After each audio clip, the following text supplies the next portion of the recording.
Muchas veces se tiende a pensar que la educación es un elemento aislado en el desarrollo económico de un país. Sin embargo, la educación se encuentra profundamente vinculada con las decisiones políticas, ideológicas y económicas imperantes del contexto histórico que se esté viviendo.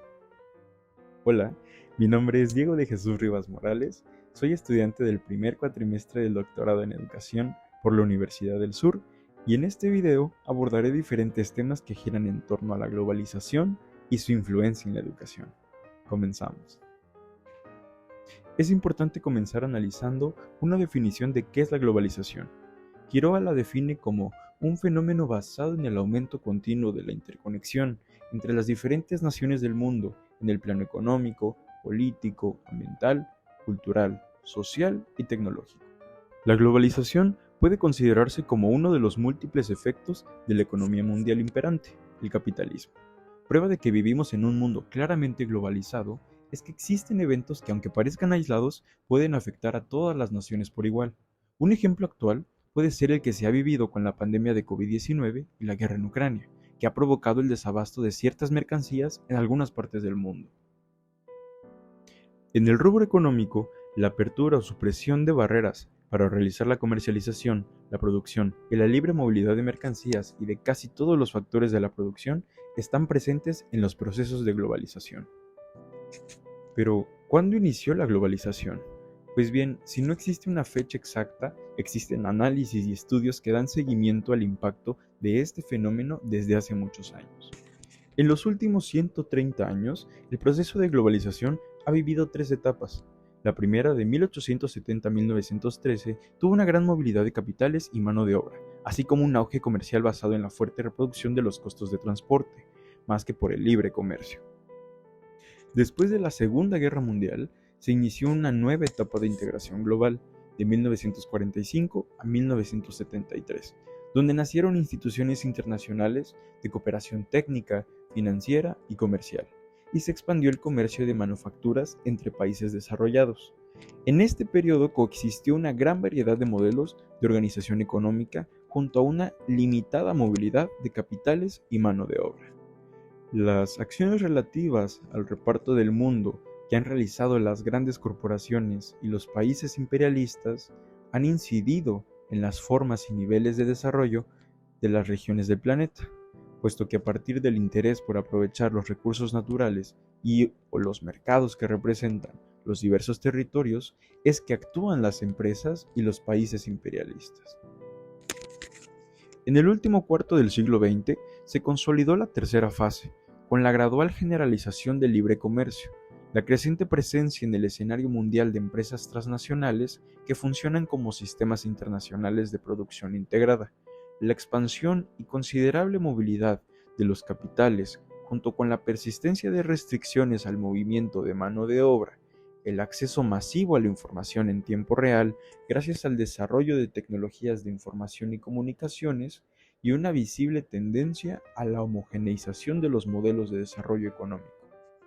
Con la apertura económica de los gobiernos del mundo y la privatización de servicios básicos como la educación o la salud, este proceso también ha dejado en claro el mundo tan polarizado en el que vivimos. Este fenómeno, que también se identifica como mundialización, es un proceso de integración directa y o control indirecto de territorios diversos, donde existen relaciones de dominio y de subordinación en los factores de la producción, los gobiernos y los habitantes de los espacios que se globalizan.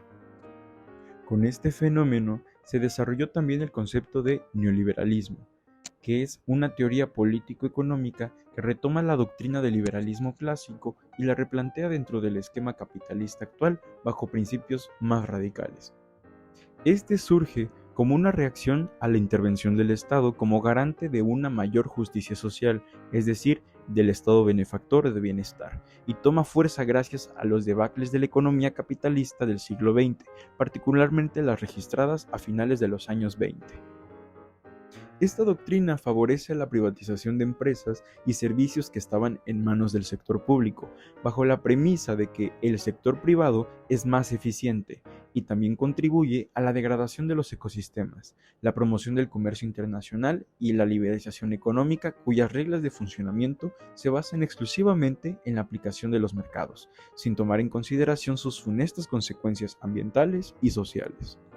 Con la imposición del modelo neoliberal en 1982, se inició un cambio profundo en México durante el gobierno de Miguel de la Madrid Hurtado, quien inicia la implementación de una serie de reformas neoliberales que se caracterizarían por la privatización de empresas estatales, la contracción del Estado, la reducción del gasto público y una apertura de la economía distinguida por el incentivo a la inversión de capitales extranjeros, la introducción al país de empresas multinacionales, etc. Los siguientes gobiernos continuaban con esta tendencia de política neoliberal, políticas impuestas por organismos como el Fondo Monetario Internacional, así como por el Banco Mundial, mismas que serían continuadas por el presidente Carlos Salinas de Gortari y demás sucesores.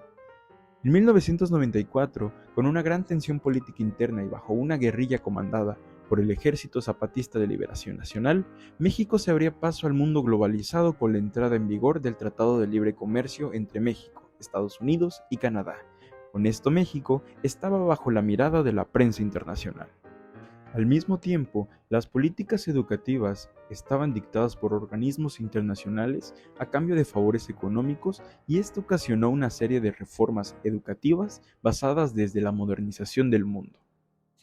Del Castillo y Azuma esbozan que en América Latina se puede dividir en 3 generaciones de reforma educativa. La primera de ellas se da a partir de los años 80, que se caracterizó por un Estado que transfirió las capacidades administrativas de los servicios educativos a los gobiernos estatales y municipales. A esto se le llamó descentralización y autonomía de gestión. La segunda generación fue aquella que se bosqueja en los 90, donde se hizo un esfuerzo por reestructurar los organismos educativos, mejorando la calidad de los procesos, y por último, la tercera, en el nuevo milenio, que se dirige a la eficacia de las escuelas en los procesos de enseñanza-aprendizaje. En México, fue en el año 2013, tras el regreso del PRI al poder y en alianza con las principales fuerzas políticas de la derecha mexicana, se acordaron una serie de reformas a la Constitución, dentro de ellas una llamada reforma educativa, la cual fue duramente criticada por agregar el concepto de calidad como calificativo de corte neoliberal,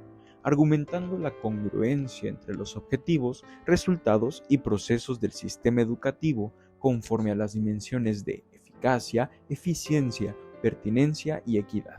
Se reformó la Ley General de Educación y se creó la Ley General del Servicio Profesional Docente, ley que regulaba el ingreso, permanencia y promoción del Magisterio Nacional. Con lo mencionado hasta ahora, podemos reflexionar que el proyecto globalizador neoliberal es el resultado de la imposición de los objetivos corporativos y sus consecuencias son la desigualdad, el autoritarismo, la discriminación, las guerras, el hambre, la contaminación y la explotación indiscriminada de los recursos naturales. Como conclusión, podemos afirmar que el programa educativo neoliberal tiene como intención reproducir el sistema de dominación formando una ciudadanía individualista, consumista, conformista a través de un sistema de enseñanza instrumentalista, conductista, memorístico y mecanizado que trae como consecuencia la fragmentación del conocimiento, del sujeto, de la sociedad y la cultura.